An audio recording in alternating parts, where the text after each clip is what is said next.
My sermon title this evening is The Righteous Pastor. Following on from what we did on Tuesday, the righteous pastor. We looked at the prophet pastor, and we're looking at the righteous pastor this evening. I have two reasons why I want to share this message with you. And I only preach 40 minutes, 45-minute sermons. I don't know how to do anything less, unless it's one of those thumb talks. But the reason I want to share this message with you is firstly a pastoral reason. I want you to leave tonight convinced that your ministry is really, really important. I want you to leave convinced that the successes of your ministry are important. I want to give you a theological framework which helps you understand what your success means and also your suffering and your trials. That's the first reason. You make an impact. We have Pastor Lou Edwards here.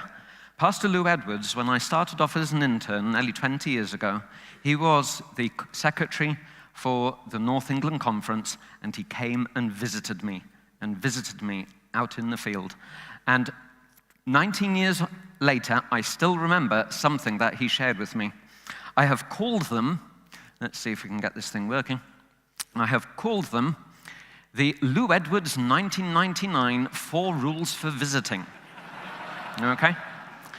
I never forgot them. His ministry had an impact in my life. It shaped how I pastored.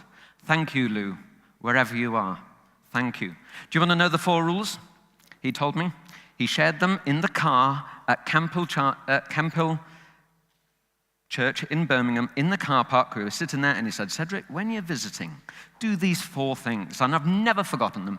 He says, when you knock on somebody's door, always listen for the first words. And especially if you catch them by surprise, when their guard is down, that's when you see into their heart.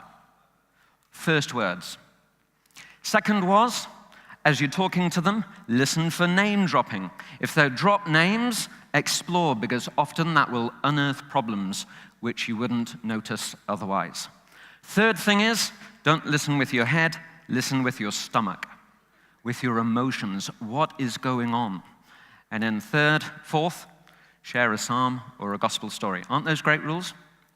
Those are great rules. I never forgot those. Those are the Lou Edwards 1999. I mean, maybe they came up with it a bit earlier, but for me, they're the 1999 Lou Edwards 4 Rules for Visiting. His ministry had an impact in my life. Thank you, Lou. The second reason why I want to talk to you about the righteous pastor is because I think we have a crisis with holiness in our church. We don't know what to do with it. What do I mean by that? Let me stereotype. Do you mind if I stereotype just for a minute? If I look at my own family, I'm a 4th-generation Adventist pastor, 5th-generation Adventist. And if I go back to my granddad, whenever he prayed, it was never, Lord, we are looking forward to your return. It was always, Lord, when you return, may we please be ready. He never had a degree of certainty. It didn't come over. He was your archetypal 1950s Adventist who counted beans, checked holiness. Now, I hope I'm not doing a disservice to him. He was a greater man than I've just portrayed. And then along came my dad's generation, the baby boomers generation, who reacted against the perceived or real, who knows, legalism of earlier generations. And the baby boomers generation, and I have seen this time and time again, they have reacted against that, and instead of legalism, we move to the situation where we are saved by the unconditional love of God, which is great. We're saved by a relationship with him. But unless we define it, and unless we give consequences, we send the signal that you can do what you want, and what will the Lord always do? He'll forgive, forgive, forgive, and we end up with a gospel without consequences. That's my worry. It's a worry for our young people, that they know that if they do leave the Lord, there really are consequences. So how can we hold holiness, righteousness up there with the love of God without going down the 2 dangerous roads of either legalism on the one hand and presumption on the other? How can we avoid that? Well, my text this evening is, as you would expect, the Gospel of Matthew. So, just recap what we did last time. We looked at Matthew on Tuesday. I suggested to you that we read it according to its plot. There are 3 missions. The first is to the villages and cities of Galilee. The second was to Jerusalem, and the third was to the nations. And we as pastors have to care more about the community out there than running our churches. Our churches become the avenue for ministry to these entities. That's where we need to worry. That was my message on Tuesday.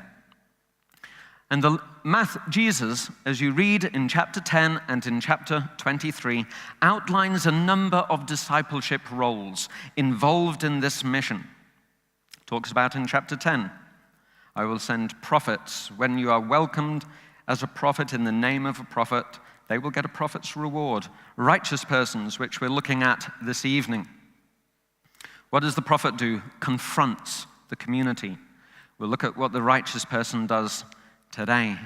The disciple is the one who embeds change within the community. Who is the wise man? The wise man is the one who leads the community, like Daniel led Babylon, like Joseph led Egypt. These are the leaders, the ones who look at the big issues affecting the community. Idolatry, the future plans of God for this world. Those are the things that the wise men worry about.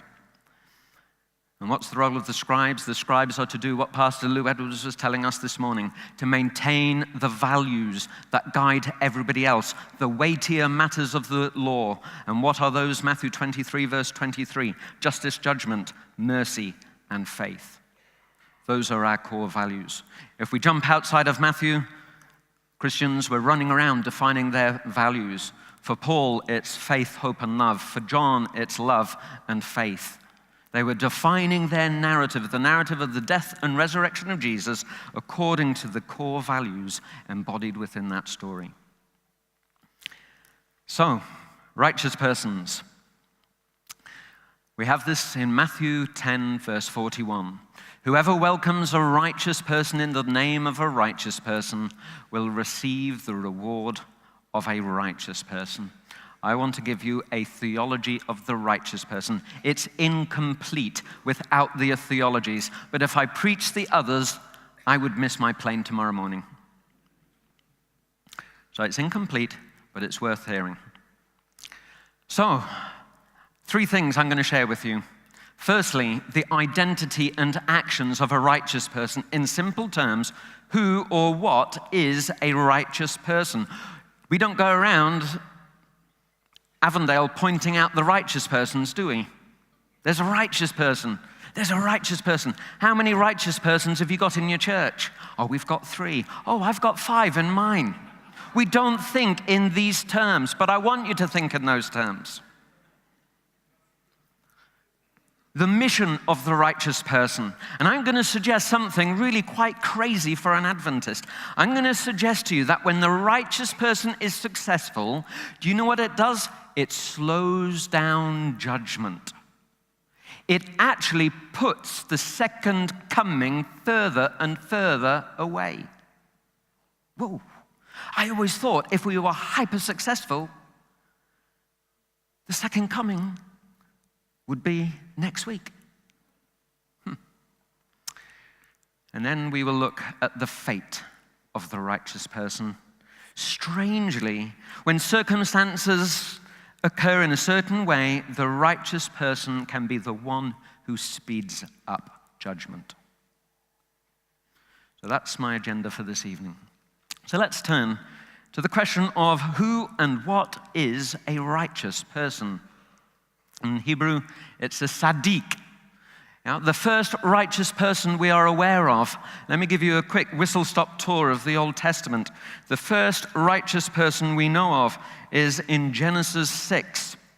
We read there, these, verse 9, are the descendants of Noah. Noah was what?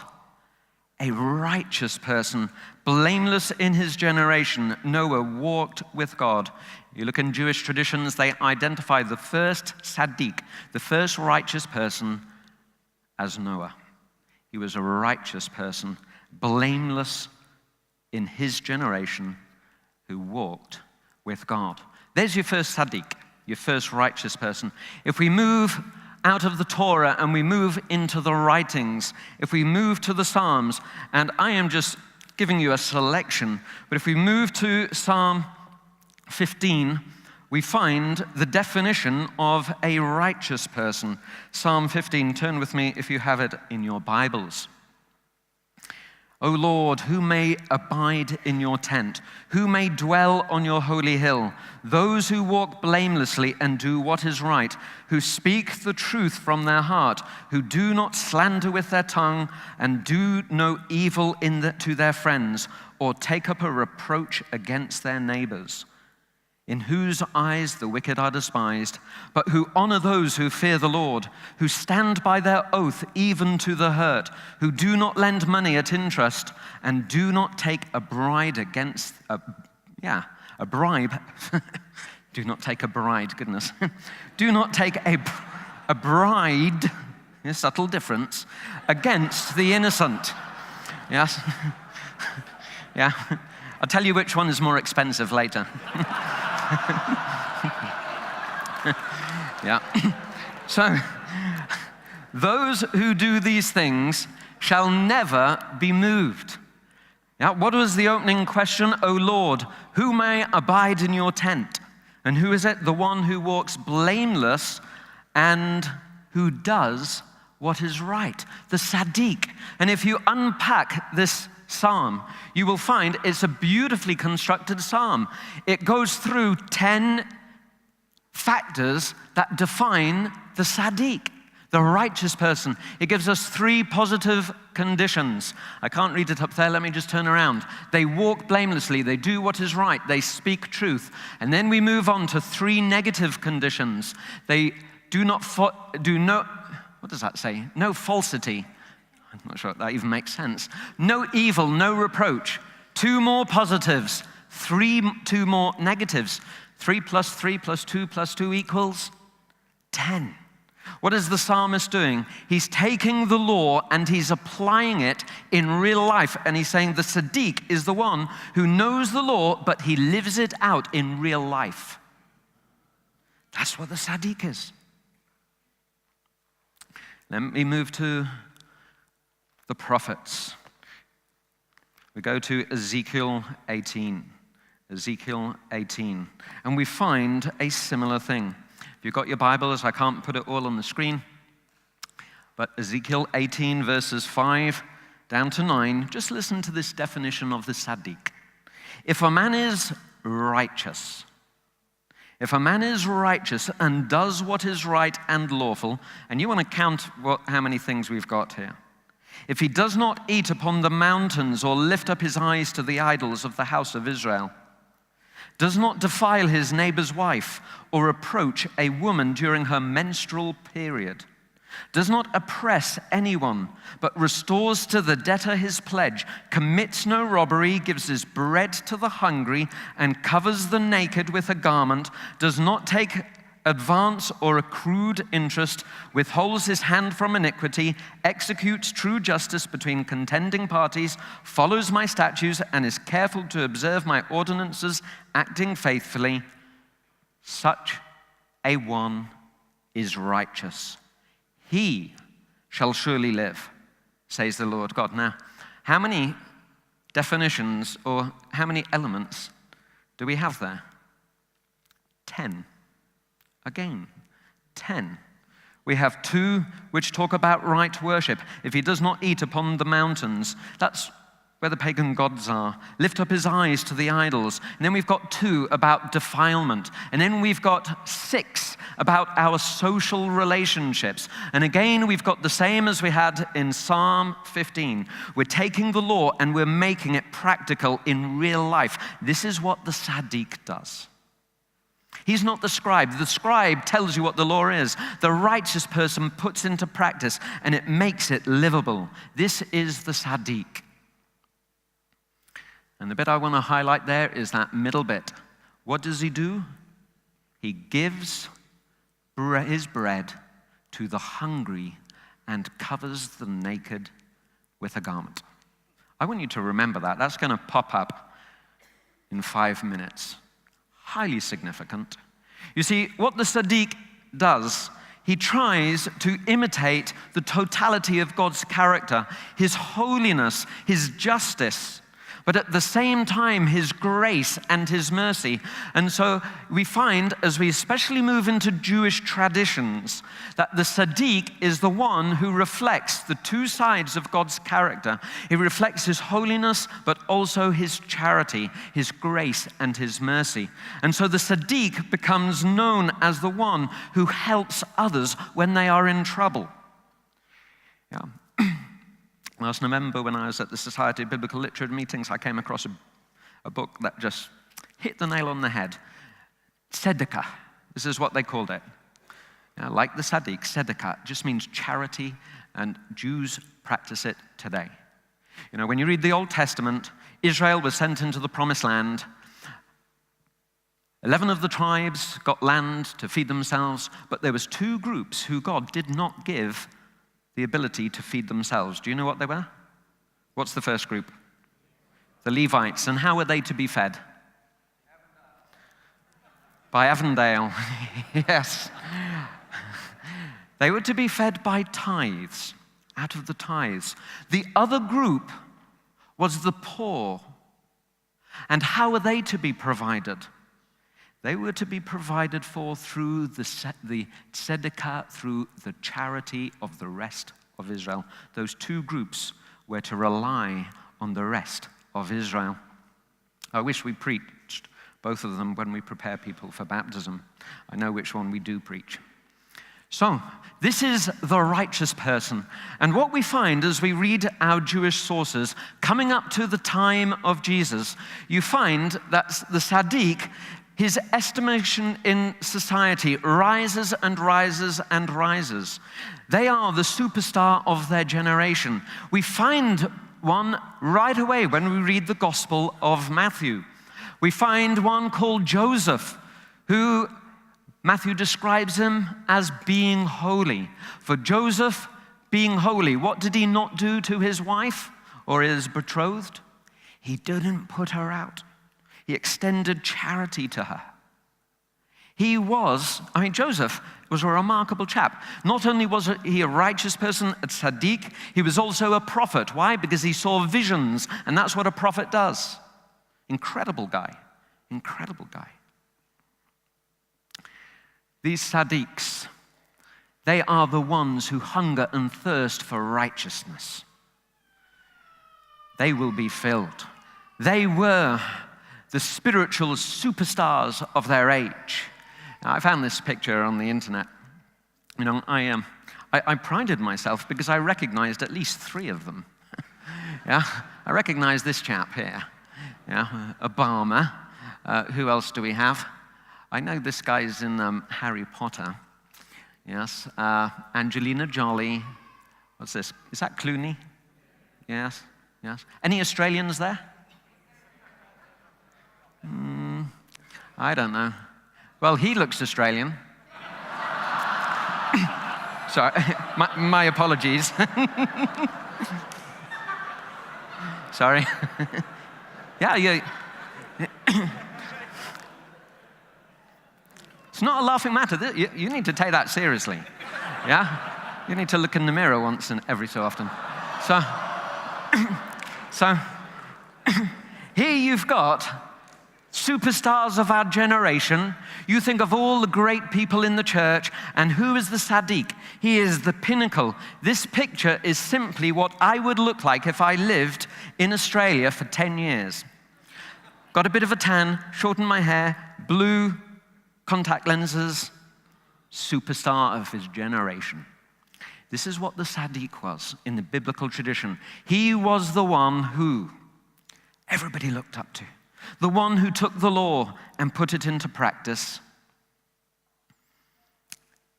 and who reflected the 2 sides of God's character, who gave bread to the hungry and clothes to the naked. So there you have who the Cedric is. My question to you is, who are the righteous persons of our age? Who are the righteous persons of our church? And I'm not cautious about this. Let me tell you who they are. They are you. You pastors, you are the righteous persons of our church. You are the Cedrics. We all need people to look up to. When I was young, one of my hobbies was getting autographs. I used to write off to people and get their autographs. I got some crazy people. I got President Gaddafi's autograph, I mean, and then I thought, goodness, now that I've moved to the USA, better not tell the FBI or CIA about this, yeah? But I used to write, and just people who I admired, write off to them. And we all need people to look up to. Yeah, and I'm not suggesting Gaddafi is one to look up to. But we need role models in our church. We need Cedrics, we need righteous persons, ones who we can say, look, there is the epitome of God's law lived out in practice, and his charity and his kindness and his grace. We need Cedrics today. We are desperately in need of them. So, there you have who the Cedric is. Let me talk to you about the mission of the righteous person. And this is something which really I've just discovered in the last 3 months. So you are guinea pigs. I'm testing this on you. I've written a chapter on my book on it. It's pretty well researched. What I'm sharing with you, I have confidence in what I'm going to share with you. Just be patient and listen to what I'm going to tell you. The purpose of the Cedric is. When you think of a Cedric, I want you to tie it to another motif that we find in the gospel. And in Jesus' teachings, he name drops. And when he name drops, what he wants you to do, he wants you, when he drops a name, he wants you to think of that complete Old Testament story, as in the days of who? Noah. So it will be when the Son of Man returns. Yeah? So he's not saying he's going to come 6,000 years ago. What is he saying? He's using typology, isn't he? He's saying when we find a time like in the days of Noah, and remember that story and look for it in the present. And he just has to say 2 words, 3 words, as in the days of Noah. Yeah? I've got a book on Nero, and in it analyzes Nero's songs and speeches that he gave. And he was a master at simply dropping in 2 or 3 words, allusions to popular songs of the day or poetry or to stories that the Romans knew. He was a master orator. And this is what Jesus does. He doesn't need to say, look, I want you to think of the whole theology of this. He just drops a name, and we, the readers, know we have to listen to that story as we listen to then the ministry of Jesus. And this is what he does. He says, truly I tell you, chapter 10 of Matthew, truly I tell you, it will be more tolerable for the land of Sodom and Gomorrah on the day of judgment than for that town. What's the story he's pointing us towards? Sodom and Gomorrah. Not just once does he do that. We find in chapter 11 the same thing. For if the deeds of power done in you had been done in Sodom, it would have remained until this day. But I tell you that on the day of judgment, it will be more tolerable for the land of where? Sodom. He wants us to think about Sodom as we think of the mission to Galilee, the mission to Jerusalem, the mission to the nations. He wants us to interpret it in light of what happened to the land of Sodom all those years previously. And when we come to the end of the gospel, we find further allusions. We can triangulate these references when he talks about the destruction of Jerusalem. He models it on the destruction of Sodom. He tells us, then those in Judea must do what? When you see the abomination of desolation, what are you to do? Flee. And where are you to flee to? The mountains. Who fled Sodom? Lot. And where did he flee to? The mountains. This is the template. You start reading your pseudepigrapha, your Second Temple literature, and you find that the story of Sodom was extremely important for first century Jews. So it's worth us just meditating a little about the story of Sodom. How can we relate that to the righteous person? And I would suggest to you that there is a really, really strong link between the story of Sodom and the Tzaddik. Because if you know Genesis 18, you know the story of how 3 men came to Abraham, and what did Abraham do for them? He extended hospitality. He extended charity. He had a meal prepared and he brought it and he offered charity. He offered hospitality and they stayed, and then 2 of them went off to Sodom. And then Abraham got into this dialogue, and the 3rd one, described as the Lord, he thinks, oh, should I hide these things from Abraham? Verse 17, chapter 18 of Genesis, shall I hide them from Abraham what I am about to do, seeing that Abraham shall become a great and mighty nation, and all the nations of the earth shall bless him? No, for I have chosen him, that he may charge his children and his household after him, to keep the way of the Lord by doing righteousness and justice. And so the Lord enters into this dialogue, tells him what he's going to do, and what does Abraham do? He starts to bargain with the Lord. Lord, you can't go and destroy Sodom. Look, Lord, what does he start off? Do you remember? If there's 50 righteous persons, would you really destroy Sodom? No, maybe not. Okay, what about 45? No. Drop down to 30. No. 30 righteous persons. No. 20. No. What does he end up with? Gets down to 10. And this is the card that Abraham plays against God. He says to God this. He says, far be it from you to do such a thing.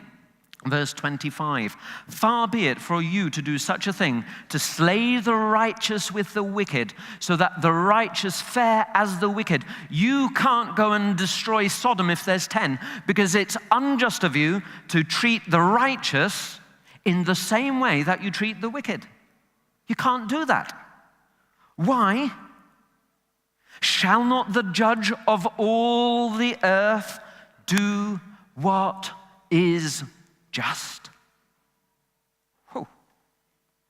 So what is the purpose of the righteous person? If we can get righteous persons out there into the cities, what does it do? It delays judgment.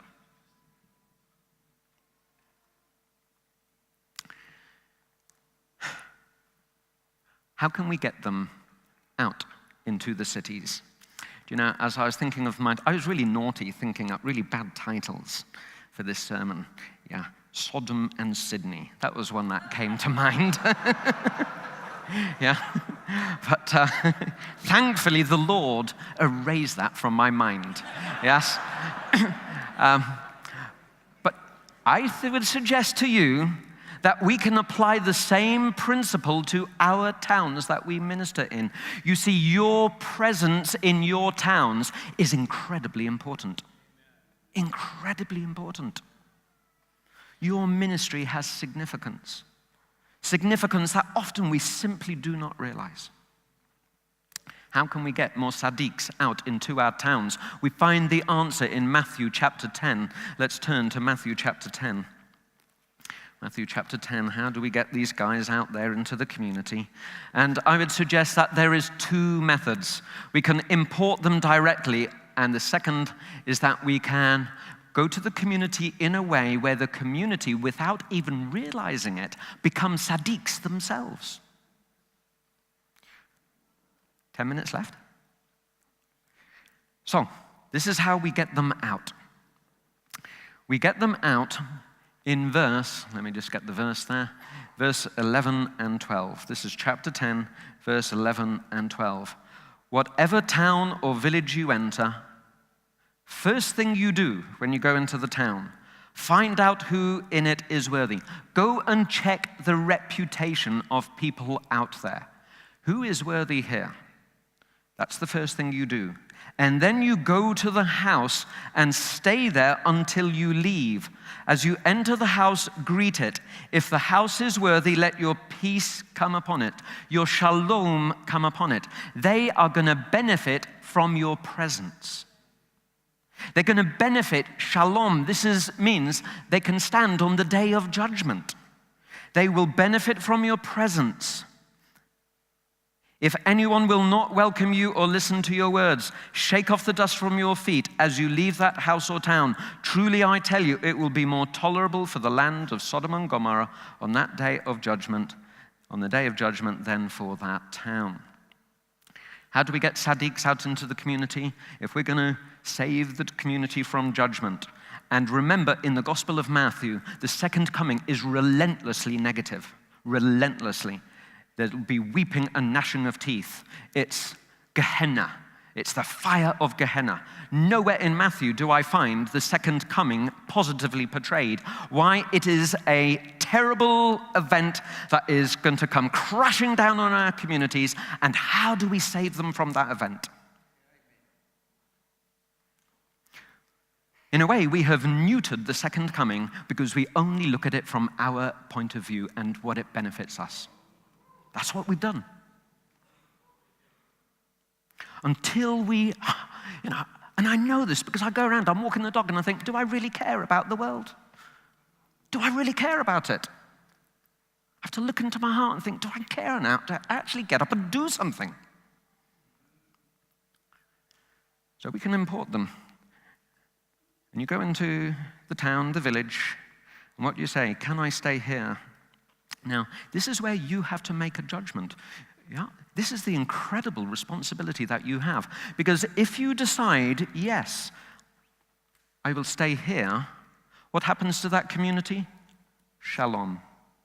If you decide that they are giving you a hostile reaction and you're moving away, what happens to that community? Harder on Judgment Day.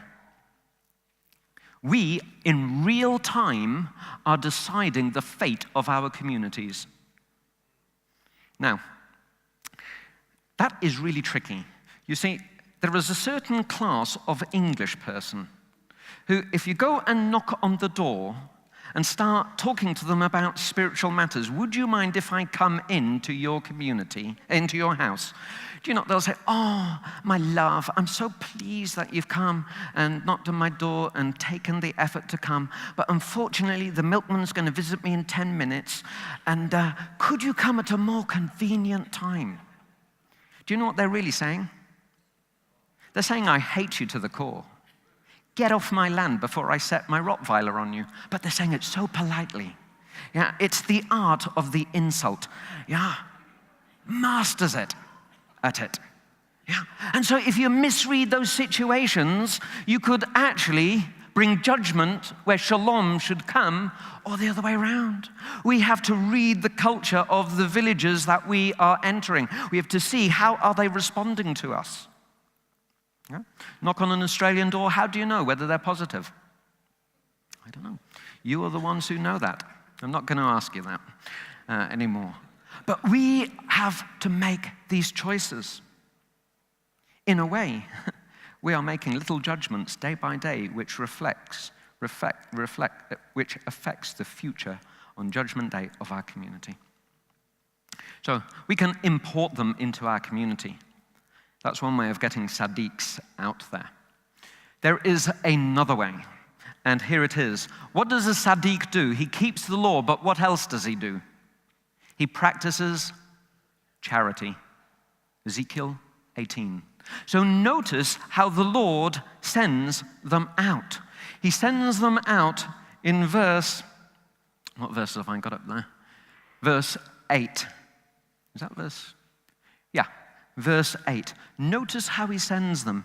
He says, no, it's not verse 8. Let's read verse 9. He says, take no gold or silver or copper in your belts, no bag for your journey or 2 tunics or sandals or a staff, for laborers deserve their food. What is he saying? He's saying, don't go and pack your bag. Don't do your fundraising. Just go in a manner where you will need charity.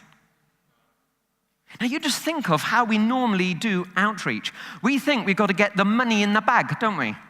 We think we've got to do all the training. We've got to get everything in place, line up our ducks, and then off we go. And we come with the spirit of strength and confidence. We come into the community. We're here to help you. We're here to help you. And what does Jesus do? He sends his disciples, not as the helpers, but as the ones who need help.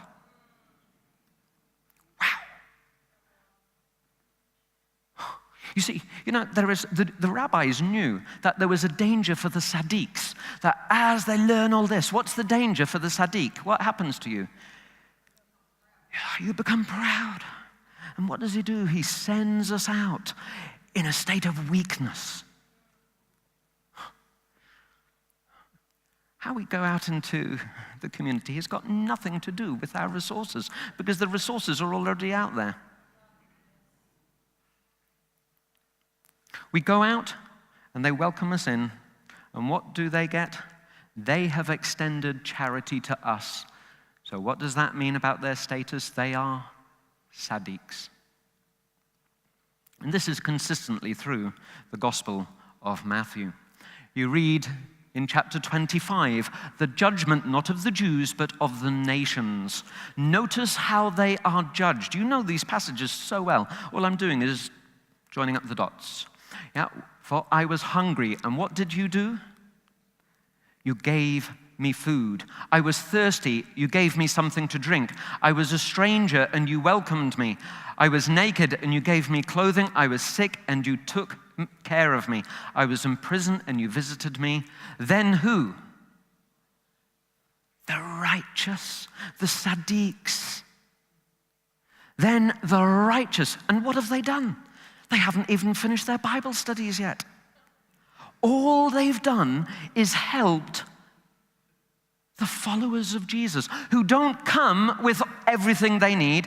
They simply come in their poverty and in their desperation, and the community has extended charity to them.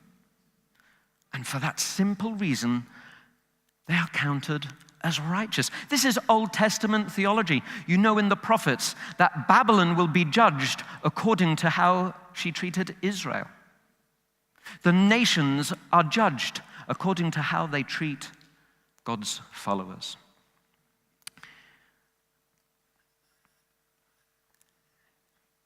The destruction of Jerusalem, you got the same thing. Then those in Judea must do what? Flee to the mountains. And he doesn't say pack your bags and go, plan well in advance. No, he says just run and leave what you've got. So when you leave and you got nothing, what do you need? Charity from others.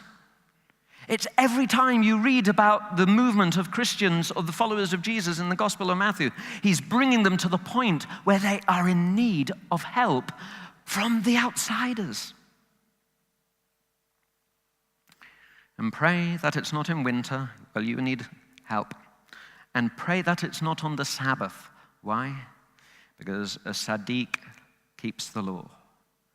We are ideally situated as a community of Seventh-day Adventists to be the Tzaddiks of our generation.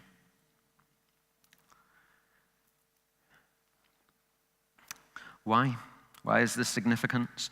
Because when the community opened their doors to us, they're not just opening their doors to us. Who are they opening their doors to? Jesus, who sent us, and not just to Jesus, but to the one who sent him. They are opening their doors to the one who humbled himself. And that is our role as Tzaddiks. If we do that, we can increase the number of Tzaddiks. Now, I do not know how many Tzaddiks it takes, but we are to go out when God and the nation have stepped back. We are to go and fill this vacuum. This is a complementary role to the prophet. The role of the prophet is to warn of judgment. We are to go in our weakness and say, please help us. Please help us. We are to give them the opportunity to practice righteous behavior. Now, I don't know, with Sodom, it would have taken 10 to save Sodom. But Jesus doesn't tell us how many it takes to save the villages of Galilee, or Jerusalem, or the nations. That's for him to choose. He's the one who decides the numbers. No indication in the Gospel of Matthew.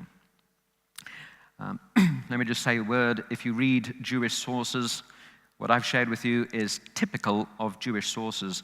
They believed that God will not judge the world even if there is just one Tzaddik in the whole world. You read Josephus, he talks about this. You read Eusebius, he says, Jerusalem was destroyed. Why? Because all the holy men left. That's his explanation. Fits straight into this theology. Jesus is sharing a theology of the Tzaddik which they knew. So, this is where we can put judgment off. Well, does that mean that we just have to, the more successful we are, the second coming recedes and recedes into the far distance? Do we, maybe we should even give up trying to be successful. Would that hasten the way of the coming of the Lord? No, because if you do not acknowledge me before others, I will not acknowledge you before the Father. Yeah, we can't dodge this one. This is what we're. So then, how might judgment be speeded up?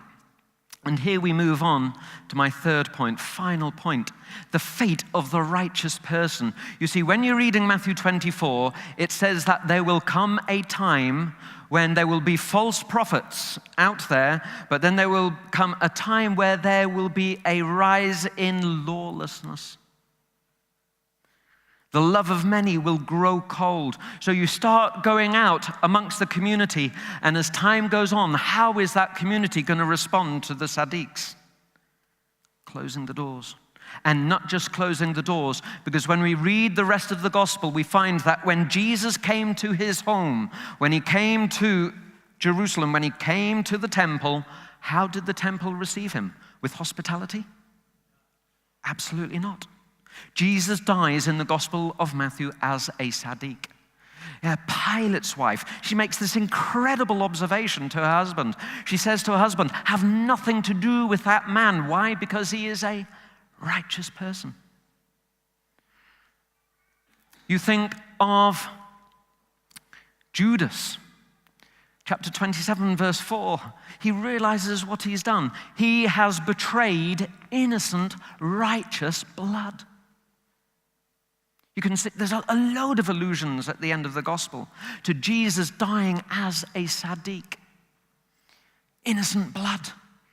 Pilate washes his hands to make them innocent of the blood. This is Tzaddik talk. Jesus dies as Tzaddik. And if I was preaching from Mark, I would simply say, well, at that point, they have cooked their cake. That's it. Judgment is coming upon them. That's Gospel of Mark. But Matthew, oh, thank you for Matthew. It tells us that justice has one more step, one more stage, because Jesus says that even after he is crucified, even after he is rejected as a Tzaddik, he will still send to those who have crucified them. He says, I will send to you, reading in chapter 23, he says, I will send to you prophets, sages, and scribes, some of whom you will kill and crucify, and some of whom you will flog in your synagogues and pursue from town to town, so that, and here is our Tzaddik talk, so that upon you, here is the justice, upon you all the righteous blood shed on earth, from the blood of righteous Abel to the blood of Zechariah son of Berechiah, whom you murdered between the sanctuary and the altar. This is when judgment hits. Not just when you close the door on the Tzaddik, but when you kill them and pollute the land with innocent blood. And Jesus is alluding to two stories. The first is of Abel. What did Abel's blood do? It cried out for vengeance. It cried out, avenge my blood. And then we've got this allusion to Zechariah, son of Berechiah. Why on earth Zechariah. Why? Because when you look in the Hebrew canon, what's the last book in the Old Testament? Malachi. That's in our order. But if you pick up a traditional Jewish Bible, the last book is 2nd Chronicles. And in 2nd Chronicles, we've got this story of Zechariah who comes to the king and who confronts him and calls him to turn back to the Lord. And the king basically says, go, take him out. Take him out. Yeah, but they conspired against him, and by command of the king, they stoned him to death in the court of the house of the Lord. King Joash did not remember the kindness of Jehoiada. Zechariah's father had shown him, but killed his son. As he was dying, he said, may the Lord see and avenge. The same words as the blood of Abel. And now you notice in Matthew, it's actually the blood of Zechariah. And you look in your Jewish sources, and there they've got pictures of the temple being stained with the blood of Zechariah, and his blood, like the blood of Abel, cries out for vengeance. And judgment hits. So, what's the purpose of a Sadiq? To reflect the two sides of Christ's character, of God, his justice, his holiness. So when we are Sadiqs, I would suggest to you, we're not going to be legalists. Why? We're not doing this for our salvation. Whose salvation are we doing it for? For our communities. Your presence in the community really counts. It has divine implications. You go out into the community as Sadiqs. And a Sadiq is not perfect. I can show you sources where Sadiqs mess up, but they know what to do, how to get forgiveness. We're not talking about perfectionists here. Yeah, we're not talking about that. A Sadiq is not striving for holiness for his own sake. He's doing it because he knows that the community needs him, needs her. This is not legalism. I'm not doing this to get to heaven. I'm doing it out of a hunger to save my community from Judgment Day. Your presence has great significance, incredible significance. The judgments you make, should I carry on with Bible studies or am I wasting my time? Should I visit that person or not?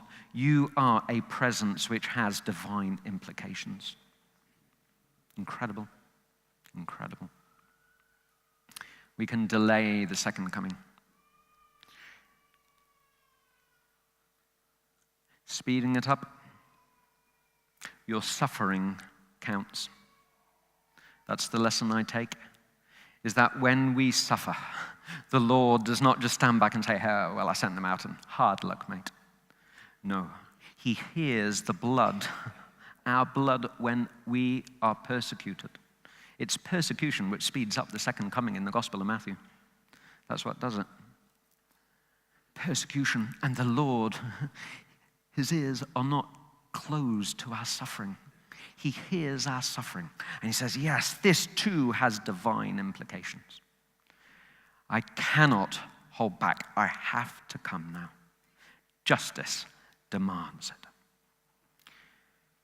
Brothers and sisters, that's as much as I have to say, and I just charge you to be role models in your community, to go out setting your sights to the highest possible standard, and to remember that everything you do, simply your presence in the community, is just an incredible thing.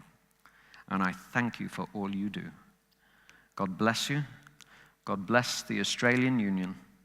I've had a wonderful time, and I will be praying for you when I go back to America. God bless. Amen.